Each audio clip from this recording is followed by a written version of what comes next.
오늘 말씀의 제목은 나에게 하실 일을 기대해 라는 기대라는 복음성과 후렴 부분입니다. 오늘 말씀을 통해서 우리는 오늘 나에게 하실 말씀을 기대하는 시간 가졌으면 좋겠습니다. 우리 따라해 보겠습니다. 오늘 제목입니다. 나에게 하실 일을 기대해. 자, 여러분에게 하실 일을, 하나님이 무슨 일을 하실까? 하나님 나를 통해서 어떤 일을 하실까라고 기대하면서 오늘 말씀 함께 나누도록 하겠습니다. 마태복음 18장 12절로 14절 말씀 가운데 보게 되면 너의 생각은 어떠하느냐? 어떤 사람이 양 100마리가 있는데 그 중에 한 마리가 길을 잃어버렸습니다. 그 99마리를 산에 두고 그 길 잃어버린 양을 찾으러 가지 않겠느냐라고 말씀하고 계시죠. 예수님 그 비유 가운데 말씀하시면서 진실로 너에게 이르노니 만일 찾으면 길을 잃지 아니한 99마리보다 이것을 더 기뻐하리라 라고 주님께서 말씀해 주고 계십니다. 너희 생각은 어떠하느냐 라고 오늘 예수님께서 말씀하시는 것처럼 우리에게도 우리 생각 속으로 들어오셔서 우리를 묵상하게 하십니다. 여기서 어떤 사람은 하나님입니다.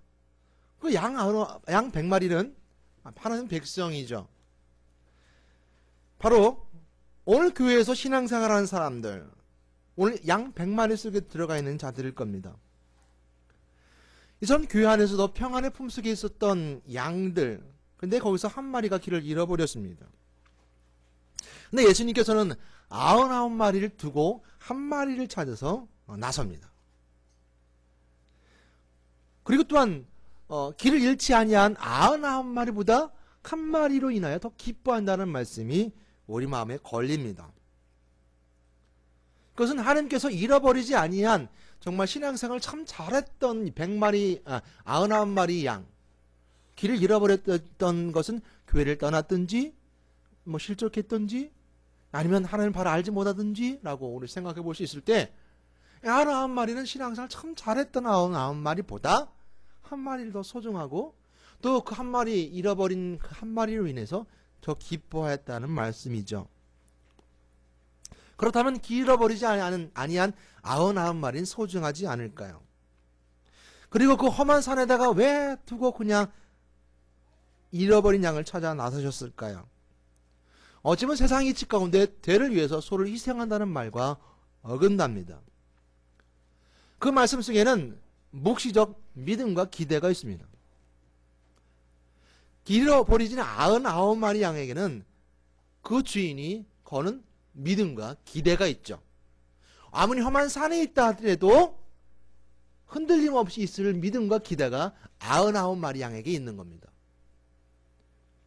이리가 다가와서 양을 물어가려고 한다 하더라도 아무리 험상궂고 잡아먹는 이리가 온다 하더라도 99마리 양은 자기들끼리 잘 지켜나갈 수 있다는 주인이 가지는 믿음과 기대가 있기 때문에 산에 두고 그 험한 골짜기를 다니면서 잃어버린 한 마리 양을 찾아 나서게 되는 겁니다. 그러므로 거기에는 묵시적 기대와 믿음이 있는 것입니다. 전 평강글을 쓰기 모든 성도님들이 이처럼 하나님으로부터 신뢰를 받는 믿음과 기대가 있기를 주님의 이름으로 부탁드리고 축원합니다. 전 여러분들 그런 믿음의 직분자들이 되어줬으면 좋겠습니다. 험한 산에서 목자 없는 양에게 외로움의 시험이 오고 고통이 와도 주인의 명령에 흔들림 없이 주인이 올 때를 기다리는 하나님의 신뢰하는 튼튼한 교회의 일꾼이 바로 평강그리스도의 모든 성도님이라 믿습니다. 오늘 성령님 우리를 오늘 잃어버린 양과 잃어버리지 아니한 99마리의 양 가운데 우리를 초청하고 그 속에 들어가서 현대교회를 한번 돌아보도록 하겠습니다. 현대교회를 돌아봤을 때 교회 안에 한 마리 잃어버린 양을 바라보는 시선들은 어떻습니까? 99마리 양이 우리 속에 있음을 통해서 우리가 99마리 양인데 한 마리 양이 길을 잃어버렸어요. 사람들은 말합니다. 불평합니다. 시기합니다. 저 한 마리 잃어버린 양 777 마트가 어떻게 길을 잃어버렸을까? 얼마나 모자랐으면 교회를 떠나고 우리 99마리 양 가운데 있지 못하고 떠났을까? 한 마리 길 잃어버린 양을 통해서 저는 99마리 사회성이 결여된 한 마리 양이야. 자, 가까이 가지 마. 분명히 뭔가 문제가 있어. 왜? 99마리 속에 들어가 있지 않고 한 마리 길 잃어버렸으니까 분명히 문제가 있는 사람일 거야. 분명히 문제가 있는 양일 거야. 라고 말합니다. 이것이 현재 교회 우리의 모습이기도 하고 우리 교회 모습 속에 보여지는 모습이기도 합니다.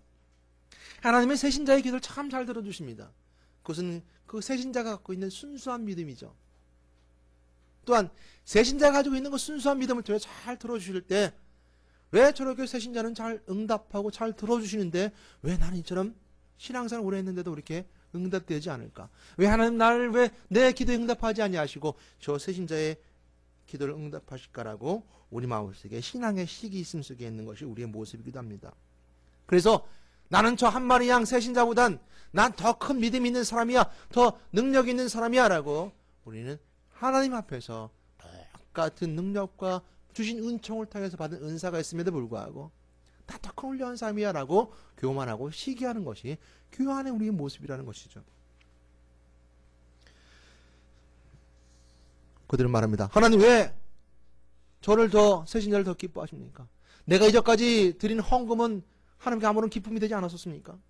내가 이전까지 드리는 기도는 하나님의 기쁨이 되지 않았습니까? 라고 우리는 반문하고 불평합니다. 오늘 한 마리 잃어버린 양을 찾아갔던 그 주인의 모습 속에서 99마리의 모습을 돌아보고 우리 자신을 돌아보게 됩니다. 여러분 그런 사람들 하나님이 굉장히 실망하고 계시다는 것이죠. 여러분 이런 불평은 하나님이 실망하는 일들입니다. 하나님이 실망하는 양들의 모습입니다. 우리가 먼저 우선적으로 알아야 될 것은 하나님 일에 있어서 사람의 가치 판단으로 볼 때 하나님 하시는 일에 불공평하다고 불평하면 안 된다는 것이죠. 왜 하나님의 계획하시면 우리의 상상 이상입니다. 우리가 전혀 생각하지 못했던 일들인데 그 상상 너머에 하나님께 주신 놀라운 열매들이 있습니다. 저는 여러분들이 그런 모든 일들을 경험하셨으리라 믿습니다. 신앙생활하면서 전혀 이건 하나님 불공평합니다. 어찌 나한테만 이런 어려움을 주십니까? 왜 하나님 나한테 이런 시련을 주십니까? 나한테 왜 이런 연단을 주십니까? 라고 말하면서 불평하는 불평은 하나님이 실망한 사람들입니다. 그러나 그 뒤에 기다리며 참고 인내함을 통해서 얻은 열매들을 통하여서 하나님이 생각하는 것은 하나님이 계획하시는 것은 내 생각으로 하나님의 계획을 품을 수 없겠구나 라고 깨닫는 사람들일 것입니다. 하나님 하시는 일에서 하나님의 계획하심 속으로는 사람의 생각으로 들어갈 수가 없습니다. 에베소서 1장 17절 말씀을 보게 되면 우리 주 예수 그리스도의 하나님 영광의 아버지께서 지혜와 계시의 영으로 너에게 주사 하나님을 알게 하시고 너의 마음의 눈을 밝히사 부르심의 소망과 영광과 힘과 능력을 너희로 알게 하시기를 구한다라는 말씀이 있습니다. 하나님 우리에게 주셔야 되는 겁니다. 지혜와 계시 영을 주사 너희로 하나님을 알게 하신다라고 에베소 1장 17절 말씀에 기록해 주고 있어요. 하나님 주신 지혜와 계시를 통하여서 우리는 하나님의 계획하심을 알게 되는 거예요. 내가 하나님을 알아가는 게 아닙니다. 하나님이 자신의 일을 우리가 알려주시기 전에 우리는 알 수가 없습니다. 사람이 하나님의 뜻을 분명히 분별했다면 아담과 하와는 에덴 동산에 쫓겨나지 않았을 것입니다. 하나님의 계획을 분명하게 이해했더라면 가룟유다는 예수님 은삼시에 팔지 않았을 것이에요. 세상에 많은 사람들이 하나님의 사랑을 깨달았더라면 불신자로 있지 않았을 겁니다. 하나님의 능력을 믿었더라면 교회를 떠나지 않았을 것이에요. 그러나 사람은 그 생각이 하나님의 일과 계획에 대해 알지 못하기 때문에 모릅니다. 우리가 하나님 바로 알 수 있는 것은 믿음이고 순종입니다. 하나님의 계획하신 일은 그 축복의 열매로 순종의 열매라는 것을 다시 한번 깨닫게 되고 경험하게 되는 것이 하나님의 일을 알게 되는 방법입니다. 여러분 주일날 와도요. 주일날 와주기만 해도 좋은 성도가 있습니다. 주일날 와주기만 해도 좋은 성도가 있어요. 그러나 교회에서 주일날 청소하고 또 여러 가지 교회 일을 하면서도 불구하고 볼 때 별로 만족스럽지 못하는 사람들이 있습니다. 와주기만 해도 좋은 사람이 있고 그냥 교회에서 열심히 일하는데도 뭔가 정말 부족한 것 같은 사람이 있어요. 그것은 그 상대에 대한 기대치입니다. 저 정도 신앙인이면 이 정도 해줘야 되면 좋겠는데 라고 하는 기대치가 있습니다. 막 교회 오는 것만 해도 좋은 사람이 있어요. 기쁜 사람이 있어요. 오늘 잃어버린 99마리 양과 한 마리 양은 바로 겁니다. 하나님이 거는 기대치가 달라요. 99마리 양에 거는 기대치가 다른 것이고 한 마리 잃어버린 양에 거는 기대치가 달라요. 그러기에 한 마리 잃어버린 양에 기쁨이 있는 겁니다. 오늘 성경 말씀에 보게 되면요. 구약 말씀에 보게 되면 울타리하는 양과 같이 이스라엘 백성들은 하나님의 백성이 되었습니다. 근데 하나님의 백성들이요. 그 울타리를 벗어납니다. 한 마리 한 마리 떠나게 됐죠. 그 이스라엘 백성들 하나님의 눈 밖에 나게 되고 실망하게 됐던 원인이 뭐였습니까? 우상숭배였습니다. 하나님은 자꾸 떨어져 나가는 불평하고 교만하고 하나님을 멀리하고 우상을 만들어 섬기고 했던 것. 그러기에 하나님은 그들에게 실망하셨던 겁니다. 그러나 하나님은 그들을 버리지는 않으셨습니다. 왜죠? 약속하셨기 때문이죠. 지금도 우리도 마찬가지입니다. 우리 예수 믿으면서요. 교회 오면서도요. 자꾸 하나님 멀어지게 만들고 멀어지려고 하고 우상 섬기는 것 같고 세상 가운데 나는 것 같지만 그 마음속에 굳건한 믿음이 있으면 하나님이 약속대로 붙잡고 계세요. 그러나 하나님이 실망한 기대치 속에 있어요. 좀 더 잘했으면 좋았을 텐데. 더 하나님이 일을 맡기지 않으실 겁니다. 더 하나님의 사역을 맡기지 않으실 거예요. 이스라엘 백성들은 성전을 세우러 세웠고 회복하려고 노력했지만 결국 지금까지 예수를 구세주를 받아들이지 못하고 헛된 기대 속에 살아갑니다. 교회도 마찬가지죠. 오늘 현 시대의 교회도 예수 그리스도보다는 우상을 만들고 또한 타락의 길을 쫓아가고 예수님은 외면합니다. 교회 일들에 결정할 때도 예수님을 외면합니다. 하나님의 생각을 외면합니다. 예수님 마음을 외면합니다. 오늘날 교회도 무너져가고 있습니다. 그러면 하나님 우리에게 바라는 기대가 무엇인가 알고 그에 걸맞는 신앙생활을 해야 될 것입니다. 기대라는 단어는요.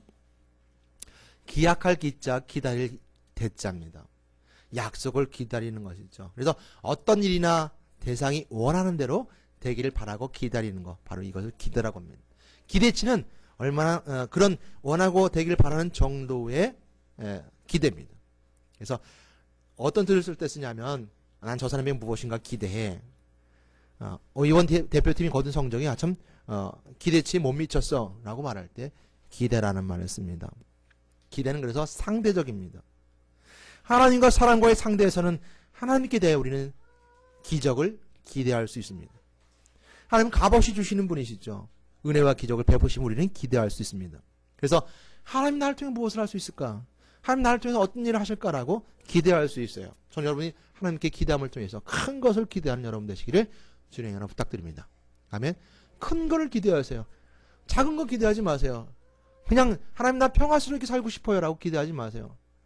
여러분 하나님은 주시는 분이십니다. 그 이상을 넘치도록 주실 수 있는 분이십니다. 기대하는 거죠. 사람은 하나님께 기대할 수 있습니다. 하나님 주세요라고 소망을 품을 수 있습니다. 그래서 기대라는 말, 소망이라는 말은 높은 기대입니다. 소망을 품는다는 것은 높은 기대를 가지는 거예요. 높은 기대를 가지는 겁니다. 그야 먼저 앞서서 우리 먼저 자신에 대한 기대가 있어야 됩니다. 나에 대한 자신에 대한 기대. 자기 자신에 대한 기대가 없으면 무기력하고 자신에 대한 기대가 없으면 쉽게 절망하고 넘어집니다.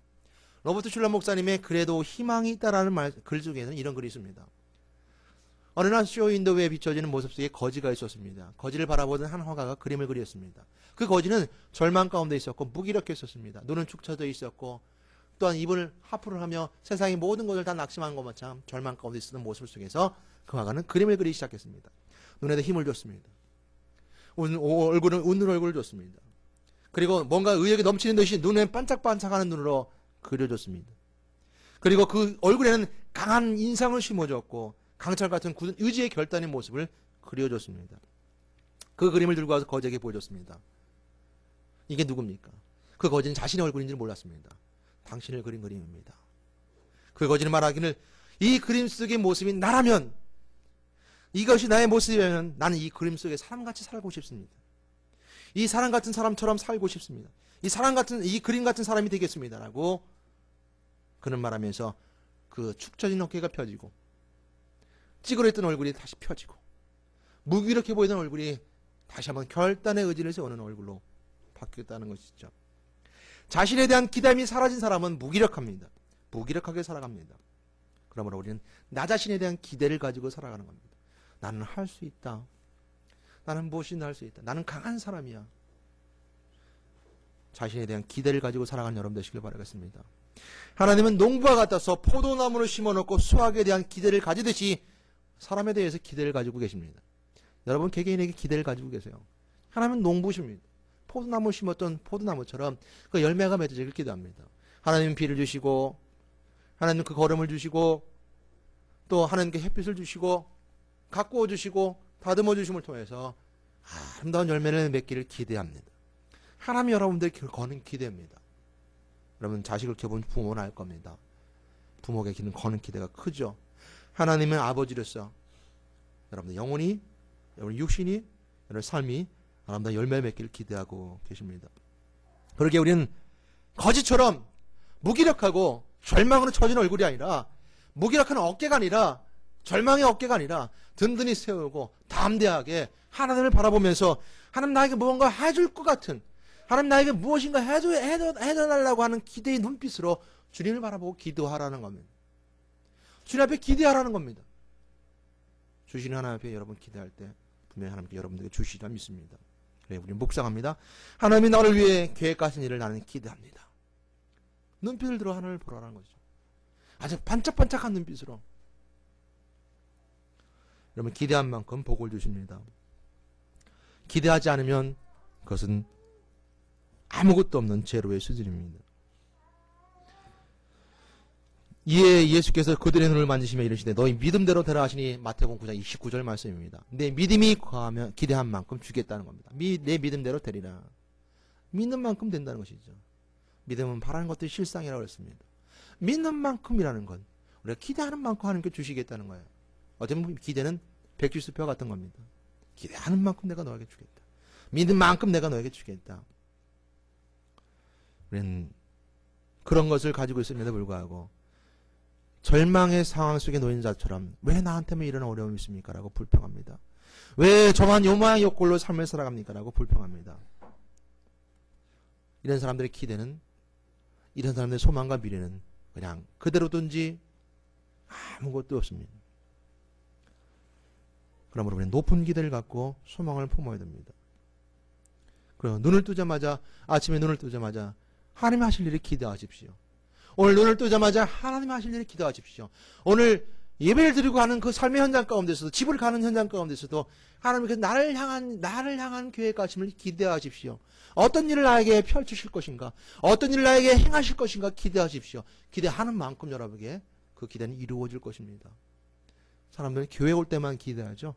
교회 올 때만, 집에서 교회 올 때만 하나님께 나에게 뭔가 하실 일을 기대해야 되지. 오늘 말씀 가운데 기대해야지. 그러나 여러분 더 중요한 것은 말씀을 듣고 돌아가는 그 삶의 현장에서도 나의 하실 일을 기대하십시오. 그것이 우리가 날마다 기대하는 자의 모습이고 날마다 소망 품는 자의 모습입니다. 내 믿음이 기대한 만큼 주겠다. 내 믿음대로 되리라. 내 믿음대로 되리라. 그래서 오늘도 할 때는 모든 것이 다 잘 될 거야. 모든 것이 다 잘 될 거야. 주님이 나와 함께 계신다면 모든 것이 다 잘 될 거야. 이런 기대를 가지고 우리가 한 주를 열어갈 때 그 기대는 기대로 끝나는 것이 아니라 현실이 될 것이고 그 소망은 소망과 바라보는 꿈으로 끝나는 것이 아니라 꿈은 실제가 되어줄 것입니다. 그래서 기대하십시오. 기도하고 기대하십시오. 한 예화 속에서 선교사님들이 동독과 서독이 나눠져 있을 때 러시아로 선교를 보내기 위해서 러시아로 성경책을 보내기 위해서 선교사님들이 2만 권의 성경책을 들고 나눠지고 못 들어가는 상황이었으니까요. 동독을 넘어서 가게 될 때가 있었다고 합니다. 그들이 성경책을 들고 가게 됐던 배경은 그들이 기도하는 가운데 응답을 받고 성경책을 러시아 교회에 보내라는 응답을 받고 그들은 동독의 국경을 넘다가 붙잡혔습니다. 지금은 그런 일이 없겠지만요. 붙잡혀서 모든 걸 다 빼앗겨 버렸습니다. 그들은 다시 돌아오게 됩니다. 돌아오면서 그들은 이렇게 기도합니다. 주여, 우리가 무엇이 잘못했나요? 분명히 우리는 기도에 응답받을 때는 성경책을 러시아로 보내라는 응답을 받고 기도했는데 그리고 그 일을 행했는데 그런 기대를 품고 갔는데 왜 우리가 무슨 일을 잘못했나요? 뭘 잘못했나요? 기도하지 않았나요? 이건 하나님의 손해 아니십니까? 이건 낭비 아니십니까?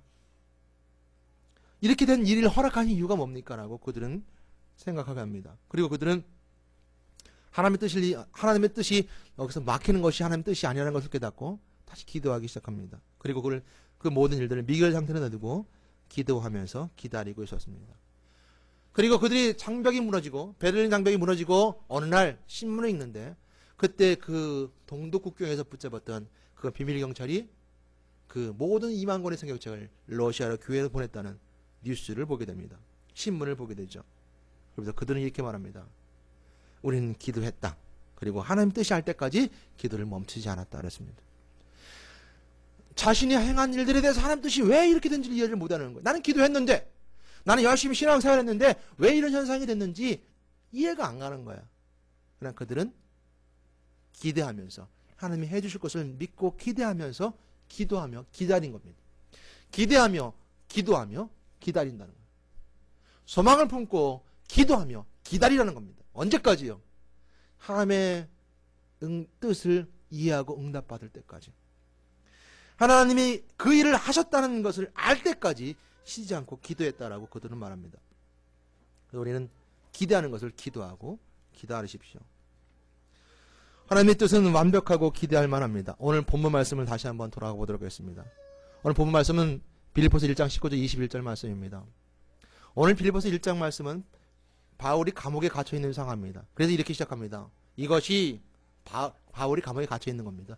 너희의 간구와 예수 그리스도의 성령의 도우심으로 나를 구원에 이르게 할 줄로 아노라. 지금 너희들이 간구하는 것과 성령의 도우심이 나를 구원에 이르게, 이 구원이 이른다는 건 감옥에서 나온다는 이야기가 아닙니다. 왠지 아시죠? 뒤에 내가 사나주거나 아무런 이유가 없다는 거예요. 감옥에 갇혀 있는 것이 문제가 되지 않는다는 겁니다. 더 큰 하나님 이루어가는 구원의 사역에 이루어가는 일들, 그래서 구원에 이르길 줄 안다. 너희들이 중보기도와 성령의 도우심이 나의 더 큰 것을 향해 가게 한다는 건 안다. 라고 말하면서 그 감옥에 갇혀 있는 그가 기대하고 소망 품는 것이 있다. 그 감옥에 갇혔던 사도 바울은 육신의 구출과 탈출 아니면 육신의 자유의 소망을 구하지 않았습니다. 그러나 이렇게 구합니다. 20절 말씀이죠. 나의 간절한 기대와 소망은 아무 일에든지 부끄러워하지 않고 아무 일에든지 부끄러워하지 아니하고 전과 같이 내가 온전한 마음으로 내 마음에 내 몸에 담대히 그리스도가 존귀하게 되는 것이다. 즉 감옥에 들어오기 전에 지금도 전과 같이 감옥에 들어온 전과 같이 내 몸이 그리스도가 존귀하게 되게 하려 하나니 그랬습니다. 이것이 기대와 소망이었습니다. 내가 부끄럽지 않은 거, 내가 오늘 감옥에 있어도 감옥에 있는 것이 부끄럽지 않다는 거예요. 오늘 평강그리스도가 이 머리가 다른 열악한 교회에 비교해서 찾고 보잘것없을지 모르지만 부끄러우지 않겠다는 거예요. 오늘 이것이 예수 그리스도가 계시고 내 몸에 그리스도가 존귀하게 계신다면 부끄럽지 않다는 거예요. 사도 바울은 그 감옥에 있어도 부끄러우지 아니하고 내가 정과 같이 온전한 마음으로 그리스도가 내 마음에서 존귀하게 되며, 이 사도 바울이 가졌던 기대입니다. 이는 내게 사는 것이 그리스도니 죽는 것도 유익함이라. 죽는 것도 유익하다는 것을 감옥에 갇혀서 사형장에 깔려간다 하더라도 내가 유익하다는 거예요. 왜? 내 안에 그리스도가 살고 계시니까. 내 안에 그리스도가 있으니까. 오늘 사도 바울이 소망을 품고 기대를 품는 것 중에 중요한 것 중 하나는 그리스도에게 기대를 품는 겁니다. 바울의 기대와 소망을 평강 그리스도의 선생님들 품기를 원합니다. 상대방 너에게 기대를 품는 것이 아니라 주님이 행하신다라고 기도를 품는 겁니다. 또한 저에게 기대하는 것도 많이 있을 겁니다. 저도 여러분들에게 기대하는 것도 있죠. 담임 목사나 성도들에게, 직분자들에게 기대하는 것도 많고 큽니다. 그럴 수 있겠죠. 근데 저는 여러분들에게 부탁드리고 싶은 것은 저에게 기대를 품는 것도 많이 계시겠지만 저에게 예수님과 같은 능력과 카리스마를 기대하지 마시라는 겁니다. 저도 육신의 삶을 살아가는 사람입니다. 이렇게 기도해 주길 바랍니다. 하나님이 박 목사와 함께 하신다. 주님께서 박 목사를 통하여 주님의 능력을 발휘하신다. 그리스도의 카리스마를 발휘하신다. 이렇게 기대하고 기대해 주시길 바랍니다. 평강 그리스도에게 하나님이 함께 하신다. 평강교회에 능력이 있습니다. 오늘 예배에 하나님이 함께 하신다. 예배에 은혜가 있습니다. 오늘 찬양에 하나님의 영광이 있습니다. 여러분의 기대의 중심에는 누가? 그리스도가 계십니다. 내 은사와 능력 가운데 내가 하는 은사가 능력이 아니라 내 안에 그리스도가 하신다. 병강 그리스도의 능력과 힘이 있는 것이 아니라 병강 그리스도의 안에 하나님이 하신다. 그리스도가 하신다라고 우리가 기대하며 고백해야 된다는 겁니다. 사도 바울은 그렇게 기대했고 소망을 품었습니다. 여러분 사도 바울의 기대 속에 있는 것처럼 여러분 삶도 그렇게 고백하시길 바라겠습니다. 인생의 삶을 살면서 내 삶에 주님이 하신다. 내 몸에 그리스도가 계시고 내 몸에 그리스도에게 존귀케 되기 원합니다. 내 안에 그리스도가 사시는 것 때문에 내가 죽어도 유익하다 라고 했던 사도 바울의 고백처럼 우리는 그리스도가 계심을 고백하는 저와 여러분 되시길 주님으로 부탁드립니다. 그래서 기대는요 평가가 있습니다. 기대하는 건. 그래서 이제 며칠 안 남은 수능시험이 있죠. 작년 같은 경우도 수능시험 봤을 때 높은 점수를 받은 사람과 낮은 점수를 받은 사람은 기쁨과 슬픔이 갈라졌을 겁니다. 그런 시험 봤던 사람이나 시험을 옆에 보았던 어머니도 마찬가지로 똑같이 그 영향을 미칩니다. 모든 것이 다 연결되어 있죠. 친족, 부모, 형제들에게 다 그것이 영향을 미칩니다. 여하튼 기대라는 것은 나쁜 의미든 좋은 의미든 기대를 받는 사람이나 기대하는 사람 모두에게 영향을 미칩니다. 그래서 어떤 한 반아이에 10명 되는 반아이에 한 명 똑같은 성적의 수준을 가지고 있음에도 불구하고 한 반아이들에게는 이거는 우수반이다 그랬고 한 반아이들에게는 이거는 우수하지 않은 조금 이렇게 일반적인 아이다라고 선생님이 가르쳤습니다. 그런데 실질적으로 성적이 똑같았고 똑같은 지능 지수를 가지고 있던 아이들이었는데요. 우수반이었던 아이들의 성적이 가면 갈수록 점점 올라갑니다. 그 이유는 사람들에게 기대라는 것은 영향을 미친다는 겁니다. 선생님이나 아이들이나 똑같이 영향을 미친다는 것이죠. 민수기 13장 말씀에 보게 되면요. 이스라엘 백성들이 출애굽하고 가나안 땅을 들어가기 앞서서 정탐꾼들을 보내게 됩니다. 근데 갈렙과 그 사람들이 바라보는 관점이 달랐습니다. 갈렙은 이렇게 말합니다. 민수기 13장 30절 말씀에 보게 되면 갈렙이 모세 앞에서 백성들을 조용히 하게 하고 그는 이렇게 말합니다. 우리가 곧 올라가서 저 땅을 취하자. 능히 우리가 이기리라. 근데 그와 함께 올라간 사람들이 말하기에 이렇게 말합니다. 우린 능히 그 땅에 올라가서 그들을 치지 못하리라. 그들은 우리보다 강하다. 그들은 또 악평하기를 말하기를 우리가 두루 다니며 정탐한 땅을 보았는데 거기는 거주민을 삼키는 땅이요. 거기에 모든 백성은 신장이 장대한 자들이고 네프림의 후손 아낙 자손이 있는데 그들을 볼 때 우리가 그들을 바라보며 스스로 보기에도 우리가 메뚜기와 같았는데 자기 자신의 기대를 하지 않습니다. 하나님 함께 있는 자들처럼 기대하지 않습니다. 스스로 보기에 메뚜기와 같아서 그들이 보기에도 그와 같을 것이니라. 우리가 어떤 기대를 갖느냐에 따라서 결과는 달라집니다. 나중에서 가나안 땅에 들어갔던 것은 갈렙과 여호수아만 들어가게 됐죠. 갈렙은 그랬습니다. 능히 이기리라. 그런데 나머지 정탐꾼들은 뭐랬습니까? 그들은 네피림 자손으로서 아낙 자손으로서 거대하고 장신인데 우리가 보기에도 정탐꾼들이 보기에도 그들을 바라볼 때 우리도 메뚜기와 같은 존재라. 병강 그리스도를 그렇게 바라보지 마십시오. 메뚜기처럼 바라보지 마세요. 능히 이기리라. 능히 이기리라 라고 갈렙은 말했던 것처럼 우리가 어떤 기대를 갖느냐에 따라서 그 모든 환경은 달라질 수 있다는 것이고요. 영향은 바뀌어질 수 있다는 것입니다. 여러분 그래서 기대하십시오. 기대는 과정입니다. 어느 시점에 전부가 아니라는 거예요. 과정이에요. 이겨나가는 과정입니다. 어느 시점에 기대했는데 기대한 만큼 못 올라갔다고 절망하지 말라는 겁니다. 과정입니다. 평가는 상대적이죠. 그래서 기대는 부정적이보다는 긍정에 초점을 맞추고 기대는 제한보다 자신의 발전의 디딤돌을 삼는 것이 바로 기대하는 겁니다. 그러므로 하나님 나에게 무슨 일을 하실까라고 기대하는 저와 여러분 되시길 바라겠습니다. 기대할 때 포기해야 할 것이 있습니다. 완벽한 것을 포기하십시오. 완벽하다는 걸 포기하십시오. 노아는 의인이 완전한 자라라고 창세기 6장 9절 말씀하고 있지만 노아는 완전한 자는 아니었습니다. 다시 말하면 의인은 아니었죠. 의인이었죠. 완전한 자는 아니었습니다. 그가 120년 동안 도끼로 노아의 방주를 만든다고 만들었을 때 그는 그 믿음에 순종한 자로서 완전한 자였습니다. 시시때때로 그는 그 삶을 살아가는 완전한 자였어요. 완전한 사람이 있을 수 없습니다. 어느 한 교회 싸움을 했어요. 교회 안에 싸움을 했어요. 아주 치열하게 싸워서 법정까지 가게 됩니다. 그런데요, 교회 안의 싸움이 아닌 술꾼들이 싸우면요, 그 다음날 금방 풀어져요. 그 이유가 왜 그런가라고 사람들이 생각해 봤습니다. 그랬더니요, 교회 안에는 기대치가 높은 거예요. 어찌 성도가 저럴 수가 있을까라는 기대치가 그들을 서로 용서하지 못하는 상황으로 바뀌게 됩니다. 어쩌면 목사가, 어쩌면 장로가, 집사가, 교회 성도가 저럴 수 있을까라고 하는 상대방에 대한 기대치가 너무 높다 보니까 서로가 서로의 마음을 놓지 않는 겁니다. 그러나 술꾼들은 그렇지 않죠. 술 한잔 먹고 싸우더라도 뭐랍니까? 서로가 잘못한 걸 알아요. 서로가 죄인인 걸 알아요.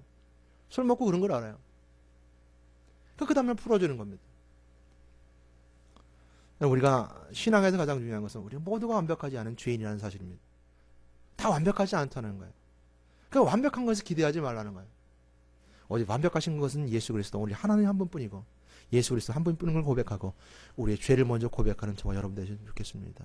두 번째는 지나치게 기대하지 말라는 겁니다. 지나치게 기대하지 말은 두 부분입니다. 신혼부부하고 그런 생각 오래 하는 사람들. 신혼부부 같은 경우는 서로 상대방의 기대치를 가지고 결혼을 하게 되죠. 근데 서로가 서로에 대해 너무 몰라요. 그 기대치에 합하지 않아요. 그럼 실망하고 좌절합니다. 지나치게 기대하지 말라는 겁니다. 또한 부부도 마찬가지입니다. 사랑하는 아내, 사랑하는 남편인데도 불구하고 서로 지나치게 기대하다 보니까 그 지나침이 서로가 서로 상처가 되게 됩니다. 완벽한 남편, 완벽한 아내 있을 수 없습니다. 서로가 서로 용서하고 서로 사랑하며 서로 죄를 서로 이해하며 삶을 살아가는 것이죠. 그래 가장 중요한 것은 자신의 죄성을 돌아보고 못한 것을 돌아보고 함께 하나가 되는 것입니다. 그래서 어느 날 그 기대치에 훨씬 능가하는 그 놀라운 사람을 바뀔 수 있는 것이 바로 서로 부부간의 모습일 겁니다. 세상이 교회에 거는 기대치가 있습니다. 교회가 세상이 이랬으면 좋겠다. 그 세상이 교회에 거는 기대치는 공중권세 잡은 자가 거는 기대치가 아니라 하나님의 의와 공의가 펼쳐지는 그 교회의 기대치가 있습니다. 그러기 힘들고 어렵겠지만 그 기대치에 합할 때 교회는 성장할 수 있을 겁니다. 세상이 요구하는 그 기대치. 교회가 이랬으면 좋겠다. 그러므로 교회의 성장을 원한다면 우리는 세상이 원하는 교회에 기대한 기대치를 저버리면 안 됩니다. 그 기대치는 타락과 공중권세 잡고자 하는 기대치가 아니라 하나님의 의가 선포되고 하나님의 공의가 있는 세상의 기대치를 말하는 것입니다. 그러므로 하나님이 평강교회를 위해서 무슨 일을 하실까라고 기대하는 것도 우리에게 굉장히 소중할 겁니다. 마지막으로 루키에드 목사님의 이야기를 나누도록 하겠습니다. 루키에드 목사님이 쓴 글 중에서 이런 글이 있습니다. 탄광에서 물이 빠졌습니다. 그 탄광에 빠져서 더 이상 그 갱도에서 살아남을 방법이 없었습니다. 조그만 갱도 속에서 사람들은 그 시대 목사님이었던 루키에드 목사님에게 부탁했습니다. 저들에게 위로의 말씀을 주십시오. 라고 했을 때 그들은 루키에드 목사님은 그들에게 가서 이렇게 말했습니다. 그리고 낡은 사진첩 하나를 그 갱도 속으로 집어넣었습니다. 그러면서 이렇게 말했습니다. 하나님이 이렇게 끔찍한 재앙을 허락하신 까닭을 이해하기 어렵습니다. 하지만 우리는 그분을 신뢰하며 모든 분이 선행의 마무리 되기를 믿습니다. 그러면서 그 사진첩 이야기를 했습니다. 사진첩 겉표지를 덜쳐주십시오. 그리고 그 안에 보게 되면 자수를 놔서 그림을 그려진 그 자수의 뒷면이 보이기 시작했습니다. 그 그린 그 안쪽 표지에는 서로 실이 엉켜져 있고 묶여 있고 무슨 그림인지 모르고 무슨 그림인지 모르지만 그 자수를 다시 한번 돌아보게 되면 그 표지는 아름다운 그림이 있는 것처럼 우리는 그 사진첩 안쪽만 바라보고 있습니다. 지금은 어떤 일이 일어나고 어떻게 되는지 모르지만 그걸 다시 한번 뒤집어 앞면을 보게 되면 아름다운 그림을 볼 수 있을 것입니다. 라고 루키에드 목사님이 그렇게 위로했다고 합니다. 오늘 하나님께 우리시는 계획하심을 다시 한번 깨닫고 하나님이 나에게 주시는 은혜 가운데 기대하는 여러분 되시길 바라겠습니다. 하나님의 계획하심이 여러분들 분명히 있습니다. 이사야 43장 말씀에 보게 되면 이스라엘 백성들이 주는 메시지로 우리가 주시는 메시지를 내게 됩니다. 이 말씀을 마치도록 하겠습니다. 이사야 43장 15절로 21절 말씀입니다. 나는 여호와 너희의 거룩한 이요 이스라엘의 창조자요 너희의 왕이니라. 이렇게 말씀해주고 있습니다. 나 여호와가 이같이 말하노라. 바다 가운데 길을 큰 물 가운데 지름길을 내고 병거와 말과 군대의 용사를 이끌어내어 그들이 일시에 엎드려져 일을 하지 못하고 소멸하기를 꺼져가는 등불 같게 하였느니라. 너희는 이전 일을 기억하며 옛날 일을 생각하지 말라. 보라, 내가 새 일을 행하리니 이제 나타날 것이라. 너희가 그것을 알지 못하겠느냐? 반드시 내가 광야의 길을 사막의 강을 내리니 장차 들짐승 곧 승냥이나 타조도 나를 존경할 것은 내가 광야의 물을 사막의 강들을 내어 내 백성 내가 택한 자에게 마시게 할 것임이라. 이 백성은 내가 나를 위하여 지었나니 나를 찬송하게 하려 함이니라. 여러분의 창조자 되신 하나님이 여러분 이렇게 말씀해 주셨습니다.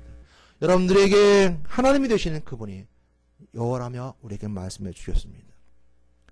물을 내며 마시게 할 것입니다. 이 백성은 내가 나를 위하여 지었나니 나를 찬송하게 하려 합니다. 여러분 하나님 주신 은혜를 기대한 여러분 되시기를 주님의